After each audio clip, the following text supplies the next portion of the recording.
Okay, we have completed discussing on the three main processes in our memory system. Okay, which is memory encoding, memory storage, and just now memory retrievals. One special topic that always attracts interest from psychologists around the world is the last topic that we're going to discuss in this chapter, which is forgetting. So here we are going to look at two subtopics under forgetting, which are encoding failure and retrieval failure. Okay, under retrieval failure, we are going to discuss further on interference, decay, tip of the tongue phenomenon, and lastly prospective memory. Before we discuss further on encoding failure, let me look at one of the most famous research in forgetting, okay, which is conducted by Hermann Ebbinghaus, which he is the German psychologist, which one of the first few psychologists who systematically research or study about forgetting. So Hermann Ebbinghaus was the first psychologist to conduct scientific research on forgetting. He concluded that most forgetting that we face that take place soon after we learn something. Actually, when we try to memorize or learn something new, the forgetting effects take place actually right soon after we try to learn them or memorize them. So his research, okay, Ebbinghaus research basically relied on nonsense syllables. Okay, he created nonsense syllables which are meaningless, okay, which are a combination of letters that are unlikely to have been learned prior to conducting his research. So he created these syllables such as zek, zit, lak, or re. So basically has no meaning, and people are least likely to encounter these syllables before involved in his research. So when he asked people to memorize the list of these nonsense syllables, he found out that most of the time people forget at the first hour of learning the syllabus.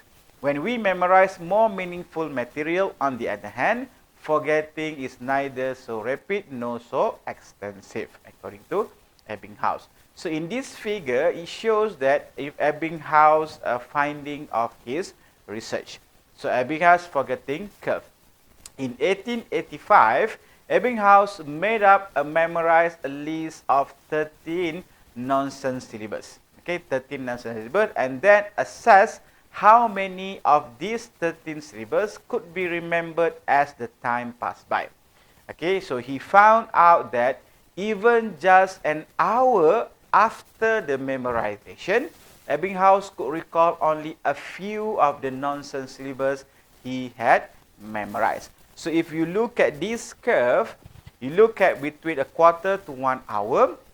So the ability of recalling all of the 13 syllables reduced as much as 60%.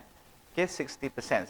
So after 1 hour, okay, right after memorizations, the person are able to recall all 16 syllables.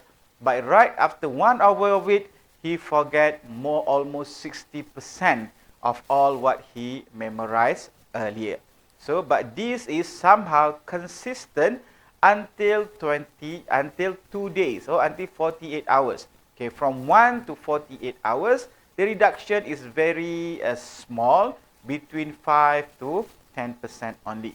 But after 31 days, people might have forget almost 80% of what he or she have remembered. So this is what being researched and being discovered by Hermann Ebbinghaus. Okay, coming back. So when people talk about forgetting, if you remember earlier at the beginning of this lecture, I said that some psychologists believe that when we are able to put information in our long-term memory, we are able to ensure that we store the information in our long-term memory, we will never forget that information. Okay, why? Because of this first perspective, which is encoding failure.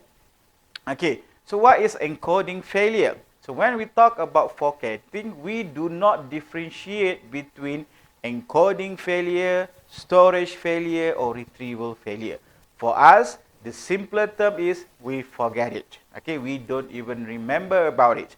But actually, some psychologists stand that people say that they have forgotten, but they have not actually forgotten it. Rather, they never encoded it at the first place. Okay, remember, in memory, we have three main processes. First is encoding, storage, and retrieval. So in encoding is make sure that information that we've learned, we've listened, we've read, we've seen will be stored in our long-term memory. So from this perspective, actually, the information never goes to long-term memory. It's just that when encoding process happen, we fail to encode the information. So encoding failure occurs when the information was never entered into our long-term memory. So in this sense, encoding failure really are not case of forgetting. They are just a case of not remembering. Okay, so that is the first perspective. Why we don't remember? Because we do not encode. Okay, we fail to identify, we fail to pay attention, we fail to bring that information to working memory, or sorry, to short-term memory, and it's never been processed to send to long-term memory. So that is the first perspective of forgetting. The second perspective, which discuss in more detail why people fail to retrieve information from their long-term memory, is retrieval failure. So now the information already stored in our long-term memory, but we fail to bring it back. Okay, imagine this. Okay, imagine this. So you are entering into a new house. Okay, you move to a new house. So you start to arrange your things, okay, organize them, put them into places in a proper way. So when you want to use it, okay, you do not know how to take these arranged, organized things into use. So basically, this is the what we call similar case with our memory system. We have stored that in our long-term memory, but when we want to use it, we fail to bring it back to our conscious awareness. So one of the explanation of why people fail to retrieve information from their long-term memory is from the interference theory. So according to interference theory, people forget not just because memories are lost from storage, but because other information gets in the way of the information. Okay, take similar analogy of you moving into a new house and then you rearrange your informations. And it's happened that the things that you want to use is far behind the arrangement. So there are other things in front of it. So information that you want are placed behind, but there are other information in front of it. So it causes it, it makes you fail to go and reach that box, that things, and you fail to retrieve it. So you fail that you are unable to use it. So this analogy is similar interference here, whereby information that you have in your mind that you already stored in your long-term memory can never be retrieved back because other things, new informations that you've stored in them interfere with the information that you want to use. So there are two types of interference here: proactive interference and retroactive interference. So proactive interference refers to material that was learned earlier disrupt the recall of material that was learned later. On the other hand, retroactive interference refers to material that was learned later disrupt the recall of material that was learned earlier. Okay, if you take the same analogy, okay, you move into new house and then you want to arrange your things. So before you put, okay, your so-called video camera, okay, you put your video camera, you arrange them. There are already some things there. Okay, there are already some things there. Okay, so you put your video camera there. So when you want to retrieve it back, the old or the available objects or your things are already there, interfere with your ability to reach out to your video camera. Okay, I don't know whether you still use video camera or not, because nowadays people have phone camera, which is more mobile in this sense. Just take as examples. So the available, the old knowledge, the old information that are already stored in our mind, in our long-term memory, interfere with the new information that we are storing, that we want to use it back. Okay, examples. So before you study about introduction to psychology, you already studied some sort of philosophy. Okay, philosophy in your secondary school or in other subjects. Okay, in other Usuluddin or comparative religion subjects. So you already learned about some perspective of mind and soul. Okay, and this somehow related to psychology. So what happens? So when you learn about introduction to psychology, and then during exam, when I ask you, what is the contribution, what is the role of philosophical fields, the philosophical perspective on the modern psychology? So you somehow unable to retrieve what you have learned in this chapter or in this class. Why? Because your knowledge in Usuluddin, your knowledge about philosophy, your knowledge about comparative religions interfere with the new knowledge that you've learned in introduction to psychology. So earlier knowledge disrupt with the new knowledge. So makes that we have difficulties retrieving information. Okay, so that is for proactive interference. For retroactive interference, material that was learned later disrupt the recall of material that was learned earlier. Take the same example of you have learned something about souls and mind and psychology in Usuluddin class, comparative religion class, in philosophy class. Now you've learned about psychology. Okay, you learn psychology and you know that there are some influence of traditional perspective of psychology from philosophical perspective. So you understand that there are some differences between modern psychology and the psychology learned during philosophy's era. But now, when people asking you about philosophy on soul and mind from comparative religion perspective, from Usuluddin perspective, you can no longer recall the information. Okay, so you able to recall what you just learned about psychology, but you are unable to recall what you have learned before that. Meaning that new information that you've learned about psychology has interfered with your older knowledge that you have learned about comparative religion and Usuluddin on the perspective of psychology. So this is an example of retroactive interference. The second reasons that people explain or psychologists explain why people experience forgetting or retrieval failure is from decay perspective or decay theory. So from decay theory, when a person learns something new, a neurochemical memory trace forms. But over time, this trait disintegrates. Okay, if you remember that the condition or the situation of our neurons in our brains, they are connected. The correction is perspective. They are connected. So when we learn new things, so these things are connected and stored in our brain. Okay, in terms of neurochemical memory. However, over time, these neurochemical memory trace, it decays. Okay, why is disintegrate? Because of the time. So this suggests that the passage of time always increases forgetting, meaning that over time people tend to forget things that they have learned earlier because of the disintegration of neurochemical memory in our brains. So under the right condition, however, we can still recover memories that we seem to have forgotten before, because it's still there but it's disintegrated.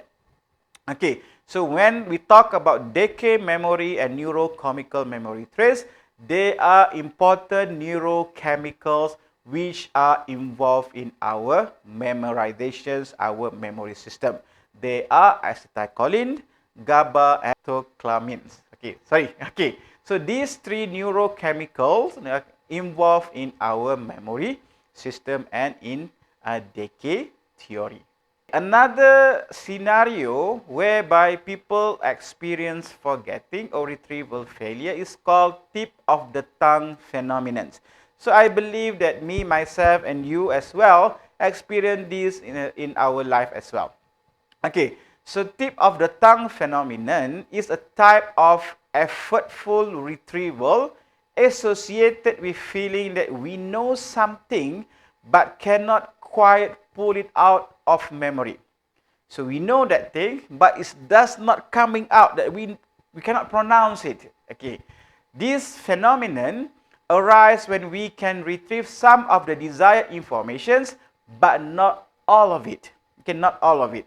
Okay, take examples that you know that from psychology there is a person's Ebbinghaus. Okay, Ebbinghaus, the person who the first conducted research on forgetting.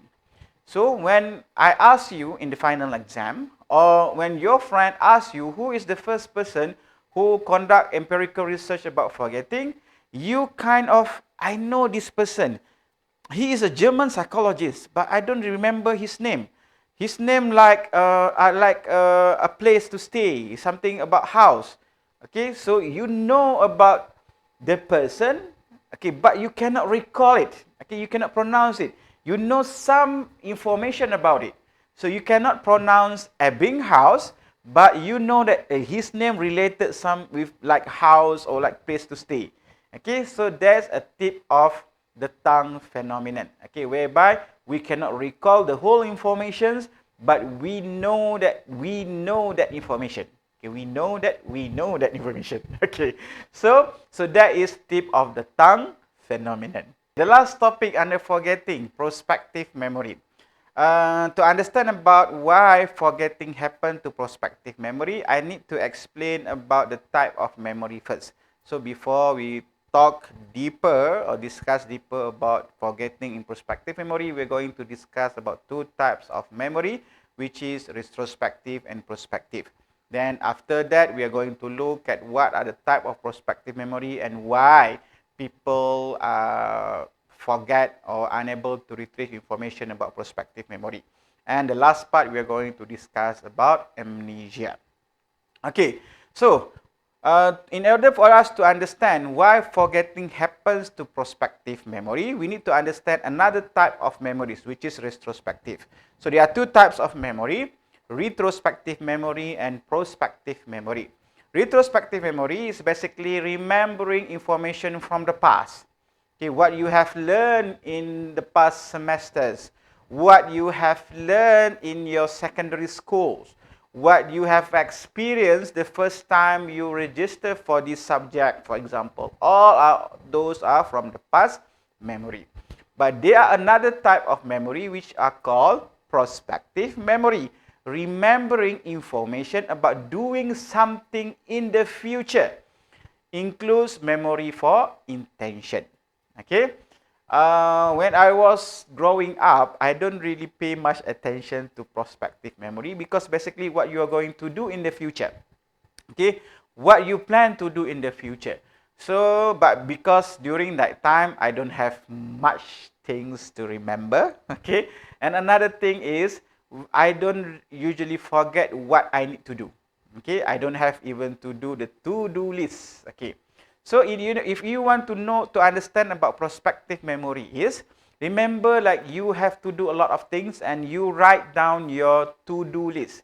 Today, what is the date? Okay, today I have to do this thing. Okay, I have to do revision for introduction to psychology. I have to submit assignments. I have to contact my supervisors. Okay, I have to mark my students' homework. I have to prepare course plan for next week. Okay, all of those is your plan to do for today. But now, After reading so much news about it, prospective memory is very important.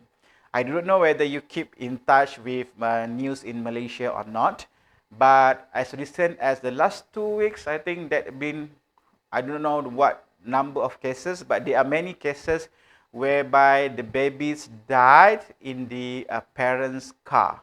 Why? Parents forgot that actually their son or daughters are at the back seat of their car, and they do not send them to their nurseries, but they went straight to their office. And when they go down during lunch hour or after the end of their work, they just notice that they forgot to send their babies to the nursery. Okay, so please do not be like me. Pay attention to your prospective memory as well. Okay, especially things like that. Okay, why? Because they forgot that actually today or that day they have to send their sons or daughters to their office. So when they put down their babies and prepare them things, and remember during the morning most of the baby will still asleep, so they don't make any noise.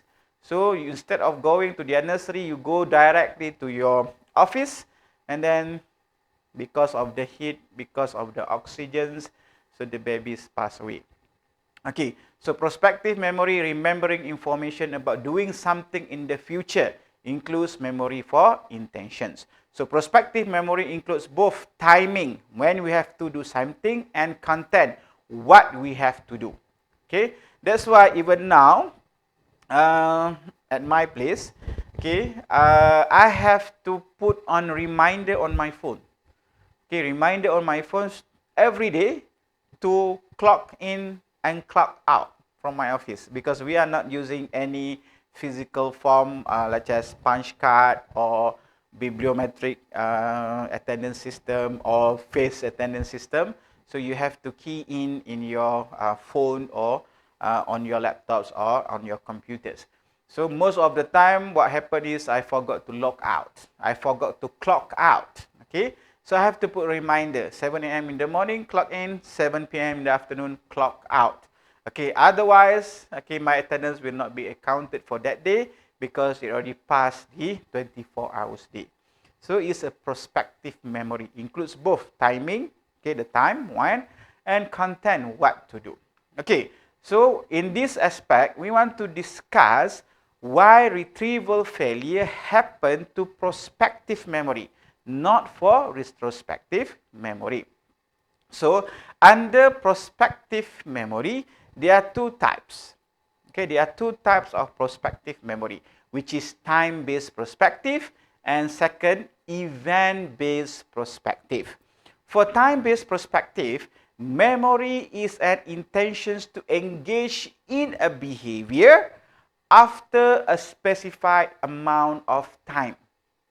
Okay, for event-based prospective, memory is an intention to engage in the behavior when an external event or cue elicits it. Okay, so examples. After specified amount of times, you need to, I have my friends who had sleep disc. So his doctors advised him that he cannot sit for more than 1 hour. So his intention is, before he put on reminder on his phone and his watch, his intention is every other 45 minutes he will walk, okay, and move away from his desk and walk. So after a specific amount of time. So this is an example of time-based perspective. Event-based perspective, memory is basically after certain event. Okay, then it will insist that we have to do something. Example I put here, you plan to visit your teachers during Eid holiday. Okay, after if you are successful in scoring A for introduction to psychology, you are going to pay for your friend's lunch, for example. Celebrate it. Okay, celebrate them. So it's event-based prospective memory. So we have two, time-based and event-based prospective memory. So psychologists try to explain that why people forget what they want to do, okay, whether it's event-based or time-based. Why people forget that they have to send their son and daughters to their nursery? Why people forget that why husband, sorry husband, not trying to be uh, biased here.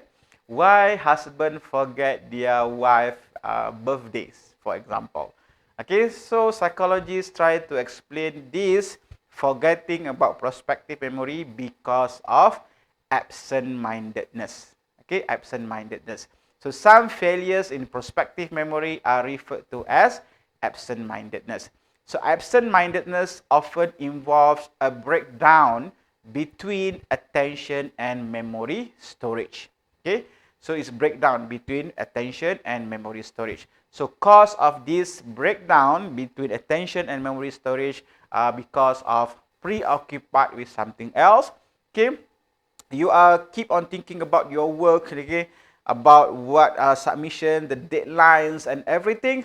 You forgot that that day you have to send your children, your babies to nursery, and provided that your babies don't make any sounds because they are sleeping. So distracted by something, could be distracted by work, distracted by emotion, and then under a lot of time pressure. So these three are the main cause of absent-mindedness, which make people fail to retrieve their prospective memory. Okay, so another aspect of or another reason why we are unable to retrieve, or why people are unable to memorize or recall or remember back their memories, their information, their experience, because of amnesia. Okay, the loss of memory itself. So there are two types of amnesia: anterograde amnesia and retrograde amnesia. So anterograde amnesia, a memory disorder that affects the retention of new informations and events. So unable to remember new informations. So this is what maybe we ourselves will experience, hopefully not. Okay, na'udzubillahi min zalik. Okay, but when we growing older, okay, 80 years old, 90 years old, 100 years old, even though your physical health still intact, but sometimes people experience amnesia. So they have loss of memory. So most of the time they have anterograde amnesia. They can tell you what happens during World War or during independence. Okay, what happens when they first graduation. But the new informations, they are unable to store them. Okay, my grandmother, before she passed away at the age of 88 years old.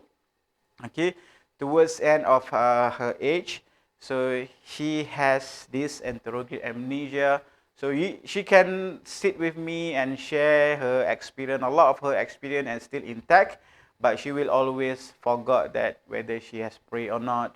Okay, during fasting month, sometimes she forgot and she eat, and then when I said that, oh nenek dah batal puasa, makan je lah, tak perlu tunggu. Oh, bila masa aku makan? Okay, so she don't even remember that she just ate. Okay, she just eat. She just had her breakfast, or she had just had her lunch. So towards the end of her age. So that is for anterograde amnesia, forgot new things. Retrograde amnesia, memory loss for a segment of the past, but not for new events. Okay, and this sometimes obvious among people who had a brain injury. Okay, had a car accidents, fall, or heavy knocks to the head.